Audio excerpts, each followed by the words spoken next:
La rencontre entre Kofi et Amina. Chapitre 6. Le défi de la famille.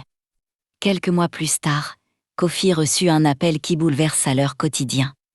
Sa mère, restée au Ghana, était malade et souhaitait le voir. Sans hésiter, Amina décida de l'accompagner. C'était la première fois qu'elle mettait les pieds sur la terre de Kofi. La première fois qu'elle allait à la rencontre de sa famille. À leur arrivée à Koumassi, la famille Akan les accueillit avec respect et courtoisie. Les salutations furent chaleureuses, les sourires présents. Et Amina sentit rapidement une distance invisible. Certains regards étaient prudents, presque interrogateurs. Celui de la grand-mère de Kofi, surtout, était dur et silencieux. Un jour, alors qu'ils partageaient un repas, la vieille femme rompit le silence. « Notre fils doit épouser une fille de notre peuple », déclara-t-elle d'une voix ferme. Le cœur d'Amina se serra. Les larmes montèrent, mais elle refusa de baisser les yeux. Rassemblant son courage, elle répondit avec douceur. « Je suis africaine, comme vous. Mon peuple vit dans le désert, le vôtre près du fleuve. Mais nous aimons tout la terre, la famille et la tradition.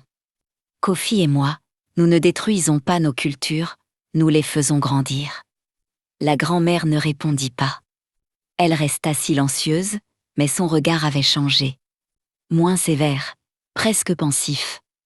Les jours suivants, quelque chose se transforma lentement. Amina passa du temps à la cuisine, apprenant à préparer le jolofri sous l'œil attentif de la grand-mère. En retour, celle-ci lui montra comment tisser de délicats motifs Akan sur un métier à tisser ancien. Les gestes parlaient parfois mieux que les mots. Le jour du départ, alors qu'Amina s'apprêtait à dire au revoir, la grand-mère s'approcha d'elle. Elle déposa entre ses mains un collier en or. Un bijou ancien transmis de génération en génération.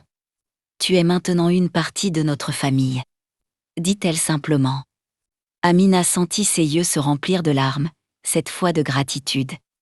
Elle comprit que l'amour, la patience et le respect avaient ouvert une porte que les mots seuls n'auraient jamais pu franchir. À très bientôt pour le chapitre 7.